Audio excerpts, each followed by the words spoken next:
Real मॅड्रिडनं champions league मध्ये इतिहासात पहिल्या लेगला जेव्हा जेव्हा 3 किंवा त्याच्यापेक्षा जास्त गोल मारलेत तेव्हा ते दुसऱ्या लेग मध्ये कधीही युसीएलच्या बाहेर पडलेले नाहीयेत.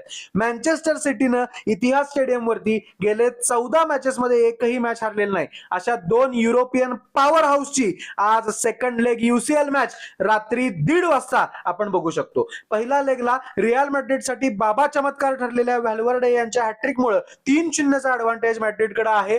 सिटीला 90 मिनिटात कमीत कमी 3 गोल मारावे लागतील, एकही गोल न खाता, जेणेकरून मॅच ऍटलीस्ट एक्स्ट्रा टाइम मध्ये जाईल. इंजुरीज मध्ये सिटीसाठी ग्वार्डियोल आणि रिको लुईस नाहीत. हालांड फिट आहे. कोवाचिच, स्टोन्स, सॅव्हिन्यो यांना किरकोळ दुखापत आहे, हे बेंचवर असतील. पण फोडेन आणि चर्की जे फिट असून सुद्धा संपूर्ण सीझन चांगला खेळून सुद्धा पहिल्या लेग मध्ये त्यांना गार्डियोला गुरुजींनी बेंच केला होता, त्यांना आज खेळवावं लागणार आहे.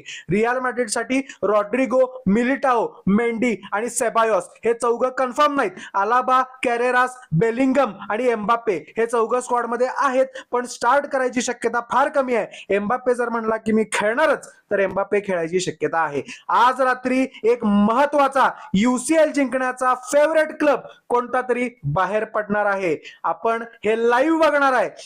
अल्बेला गुरुजी का ग्वार्डियोला गुरुजी, कंट्रोल का केऑस, रेमोन्टाडा का रेमोन्टाटा. रिअल मॅड्रिड फॅननी रेमोन्टाटा असं टाका की मँचेस्टर सिटीला आम्ही युसीएल मधनं टाटा करणार आहे, आणि मँचेस्टर सिटी फॅननी कमेंट सेक्शन मध्ये रेमोन्टाडा टाका. आणि अशा अपडेटसाठी दैनिक फुटबॉलला फॉलो करायला विसरू नका.